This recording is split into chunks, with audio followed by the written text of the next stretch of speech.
Hey Hey, Keith. hey Jeff, how are you? Good. How are you doing, man? I'm doing good, Jeff. How's the day so far? Good. You know what? It's only 11 a.m. over where I am, so I'm glad I checked the email because I had it in my calendar for 1 p.m. It's 1 p.m. Eastern, so Yes, yeah. I'm really glad I looked at that email because I would have been 2 hours late to this meeting if not. So, how's your That's, day been? oh, it's almost the end of the day for me. It's good. It was a good day. Good. Right Yeah. on, man. Right on. So, Jeff, Aegis was released on October 15th. So, can you tell me a bit about the songwriting and the production behind this album? Sure, absolutely. So Illyrian, our whole cornerstone, kind of our MO is we lyrically and narratively write about things like video games, like movies, books that we like. We try very hard not to do, socio-political things or things like that. We're very much about escapism and writing about the things that we really like. And so this entire album is based off of a video game called Dark Souls, which is a pretty famous video game. It actually came out 10 years ago. Next Mhm. month will be its 10-year anniversary. Dark Souls it's known for kind of being a very punishing game, kind of being a very obtuse game. It doesn't hold your hand, doesn't tell you what's going on. It kind of expects a lot out of the player. It's a game that's very dear to my heart, as it is to a lot of players. It came out of a time in my life where I was kind of going through some personal things, and I was feeling like I didn't have a lot of control in my life, and so having a game that I could it respected me as a player and as a person, and then it also kind of allow me to exert control and have mastery and overcome and triumph in this setting. Even if it was just a video game, it was still something that was very memorable to me. And so it's one that stuck with me for a very long time. I've always wanted to write an album about it, or at least a song. Yeah. And so the album's actually a concept EP. So we wanted to try our hand at doing a concept album. We'd never done that before, so we thought, okay, maybe let's just try an EP. It's a little short, Yeah. a little shorter. It's a little more focused, a little more targeted. Try it out there. So the EP is 4 tracks long. It's about a character in the Dark Souls lore, the ethos, a character named Lord Gwyn, Yeah. sort of his rise to power, him being a ruler, and then his hubris, creating the inevitable downfall of himself and his kingdom, and then this whole thing that he kicks off by doing that. So yeah, very high level. That's what Aegis is about. Sounds great. Sounds great, Jeff. And the cover art of the album is little fascinating. So, can you tell me a bit about the cover art as well? Yeah, absolutely. So our cover art is done by an artist that we've been using. He's done all our art for the past, I think, like 6 years. He's a tattoo artist down in the States. Great guy, great relationship with him. We came to him with this work. And so the album is 4 quadrants in a circle. Each of those quadrants relates to one of the songs on the EP. So the top one is the Age of Ancients, and then there's these things. So each of the piece kind of has its own. We wanted each piece to stand on its own, but also kind of tell a story. But when you put them all together, there's a lot of circle imagery in it as well. And that's a big thing. There's this thing called the dark side in Dark Souls. It's this ring of fire. It's the thing that's in the middle of the Mm. album cover. That's a very important icon rather in the ethos of the game. So we wanted to kind of encapsulate that in the artwork, but also sort of the narrative, the storytelling, the song flow. The whole thing is very much a history repeats itself sort of situation. And so yeah, that's why we wanted to have the 4 quadrants representing each song, but also kind of keep that circular imagery, because that was something that's very native to that game. Sounds great. Sounds great. And talking about the album, the four-track album, it's really a great experience to listen to it. It has darkness, thrash, death, melody, everything put together, and comes up really amazing. And honestly speaking, I felt like, why did it end so soon? That was my thought going inside. That's really an amazing album, to be honest, to say to you. And how, as a band, do you feel about the outcome of this short album? Thank you very much for saying that. And we have a kind of a funny saying that, like, in show business, you always want to keep the viewer wanting more. So that's that's good to hear that you felt that way about it. Yeah, I think we're very proud of it.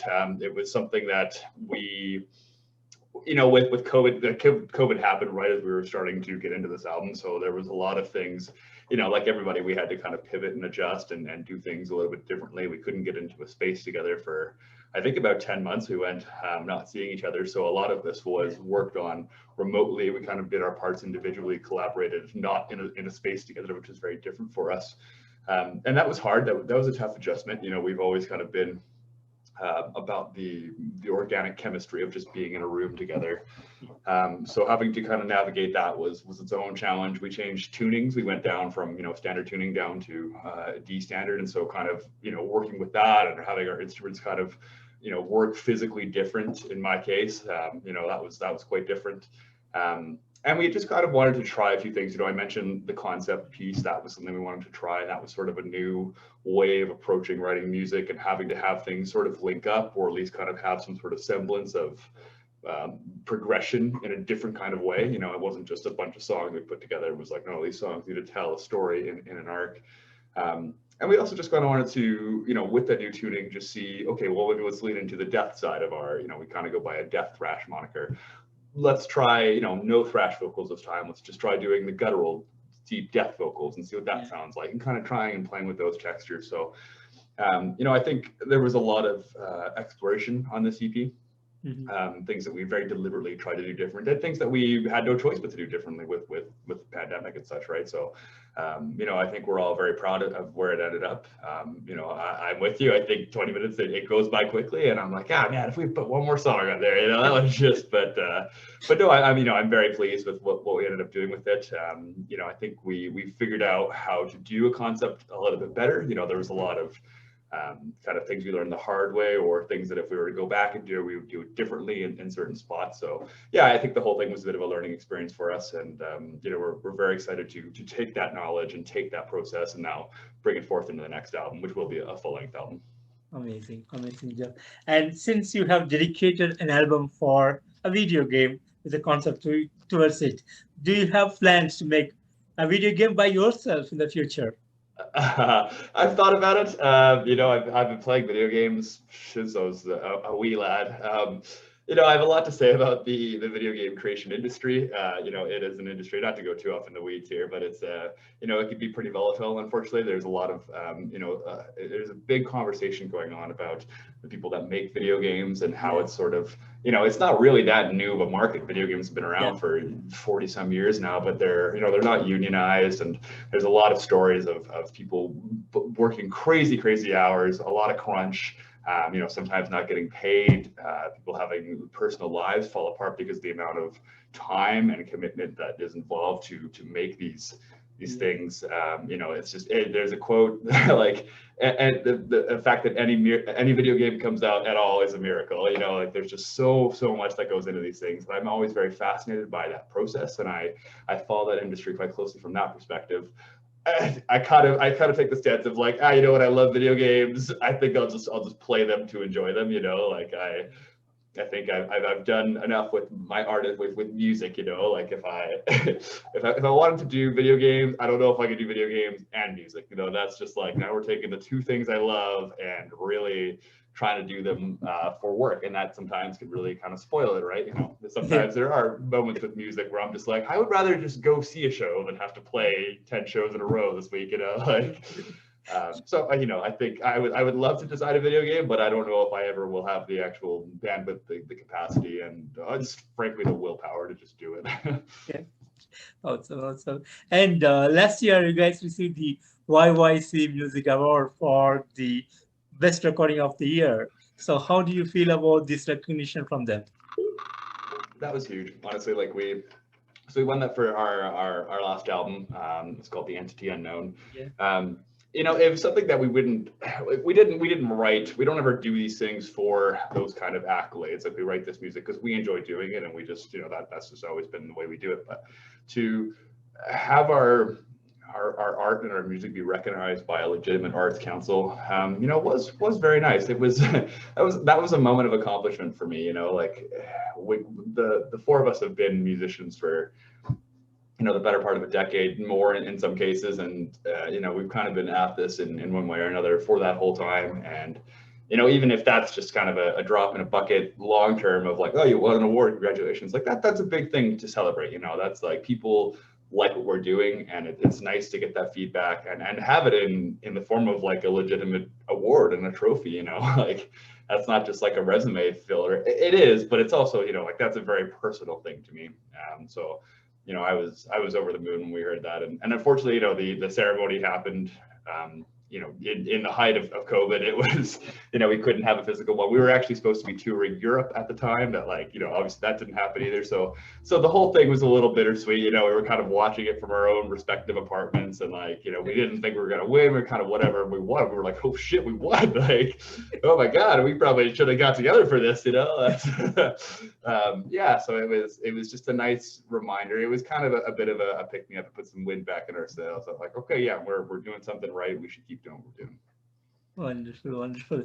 And it's almost 6 years since the beginning of the band. So how has the journey been for you guys so far? Yeah. So it's the band was a you know, a different band under a different name before. Scott, who's the guitar player, was, you know, part of another group, and so he and another guy kind of they exited two of the members, and then Darren, who's a drummer, and myself joined on. At that point, we became Illyrian.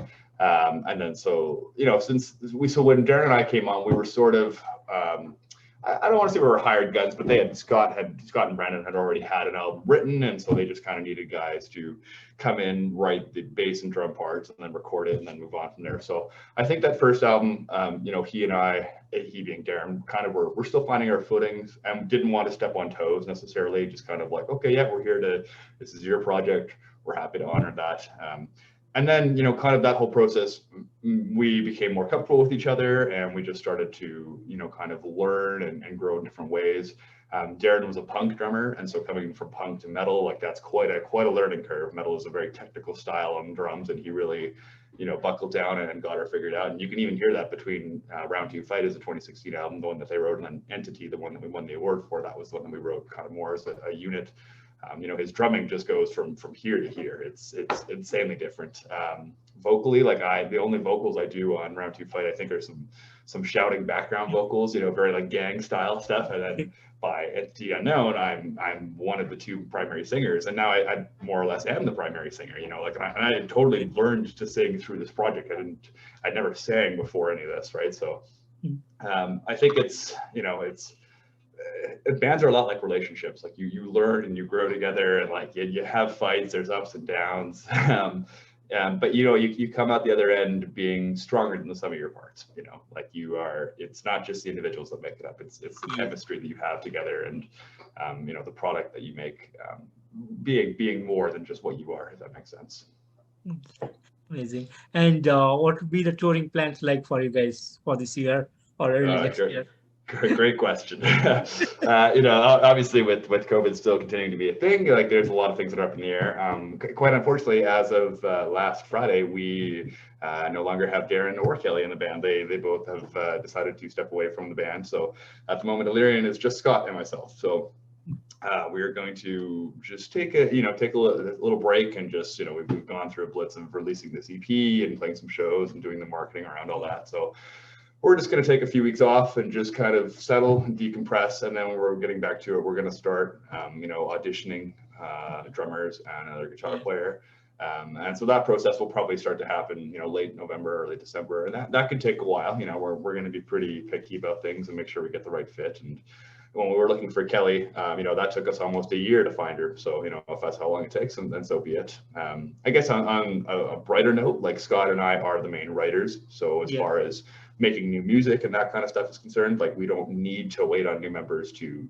keep generating content. But to play that content live, we're gonna have to find people. So yeah, so I think, you know, the immediate goal is we gotta fill out the rest of the roster again. We have to, you know, kind of enter this Illyrian 2.0 phase of now having, you know, a totally different lineup on that side, and yeah, and then see where it goes from there, man. And I know, like this will take some time for the planning schedule for the next album, or to get back into the studio to make new music. So how long do you think it will take for you guys to get back to the studio? Of course, it's another amazing album. Yeah, probably a little bit. I'd say at least a year. You know, we're about 4, maybe 5 songs into the new one already. And they're not like finished per se. Like they have all the pieces. We can play them. You know, I'm notoriously bad for lyrics. Like I do everything last minute with lyrics. So like there's a bunch of songs I need to write lyrics to that like I'll get to eventually. But you know, we're not at a point where a lot of times the impetus for me is like, okay, we're playing this song live. All right, I should probably write vocals for it, you know, like that. But if we're not playing live, in order to the members, yeah, that might take a minute before I get to doing the vocals. But you know, I think we could creatively have an album written and finished within the year. Maybe not within, you know, the end of 2021, but within a year of this point. And then, you know, kind of just depending on who we take on as new members, you know, based on their experience. If they're fairly seasoned musicians and have studio experience, no problem. We can probably hop right back into the studio, get it going. If we happen to find somebody who maybe has more live experience than studio experience, that might take a little longer, just having to get them acclimated to the studio process. It's a very, very different beast being on stage versus being in the studio. They're totally separate schools of discipline and doing things. And so, yeah, I think, you know, I would like to have something released, you know, late 2022, early 2023, but a lot of this will depend on how slow or fast this recruitment process goes, and then getting them onboarded, et cetera, from there. Sounds good, Jeff. And talking about the songwriting for the band, is it going to be revolving around certain particular concepts, or it's going to be diverse? You will do whatever you want to do. That's tough to say. It's tough to say. You know, I liked writing a concept album. I thought that was a very unique challenge. I'm a very big believer in creativity through constraint. You know, like I think I can be a little meandering when you just say, okay, write about whatever. Like I'll write about whatever, you know. But if you tell me you got to write about these things in this order, I'm like, okay, cool. Like that's a challenge. I like that. You know, I have some ideas for. If we do a concept album, I would definitely still do another video game. I think that was a lot of fun. I think people really resonate with that. I don't think people are really doing that too much out in the metal space or the music space at all. You know, I guess there's kind of some legal stuff we got to be worried about, but I just, you know, I hope at the end of the day that they appreciate what they're doing. If they look at what we're, you know, trying to do, and I hope that they don't hit us with a cease and desist. But yeah, I think, you know, kind of one I've been toying with. There's this game called Pathologic, which is, it's about more or less at a high level, it's about a plague that descends onto a town, and kind of these three characters, and sort of they're trying to be heroes to save the place, but the whole thing is it's a lesson in futility, and like you can't fight a plague, you know, and that's so there's a lot of psychological components to it, a lot of emotional components to it. It's done in a very meta narrative sort of way. It's all sort of a play being played out, and I love it. The whole thing is fucking brilliant, top to bottom. You know, so that would be a really interesting one to tackle.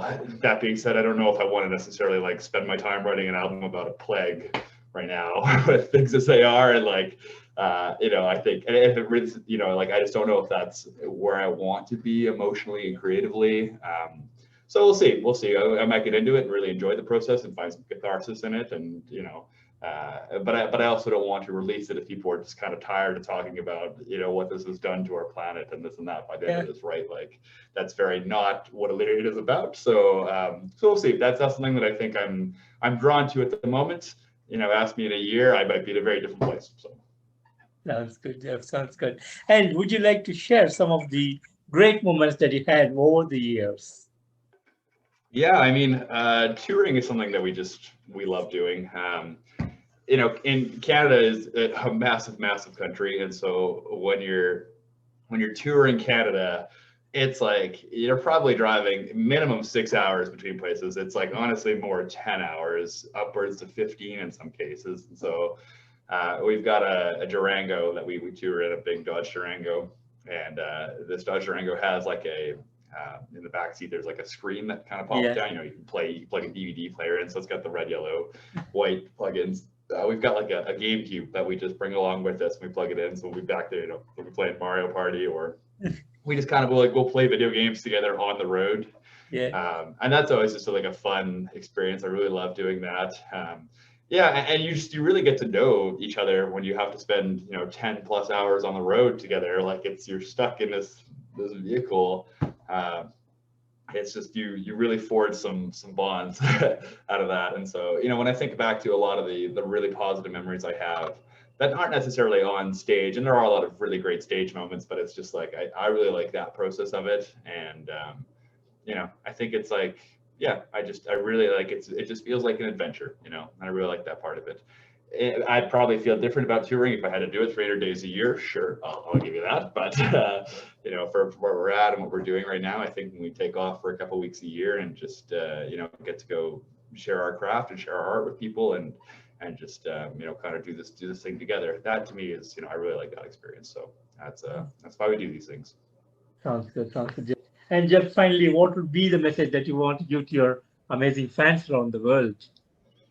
You know what? The message is just to have fun. Like, just, you know, like, I think life can be very serious. It can be very, you know, it can be a lot, as we all know. And I think particularly in the metal space, a lot of us were drawn to metal because, you know, just kind of, it made us feel a certain way, or we were, you know, we were kind of, maybe we didn't fit the mold in other groups. And so we found our way towards that. And so, you know, I really want to, the spirit of Illyrian to me is really about that camaraderie, that, like, you know, have fun, be together, and not so much the melodrama, not so much, you know, there's a lot of very serious metal and that has its place, and I'm not shitting on that, but I think that's just not what we want to do. And so, you know, when we're on stage with our fans, like we're in the crowd with you. We're just having as much fun as you are. Like, that's really our message, is like, yeah, we're not trying to push an agenda on you.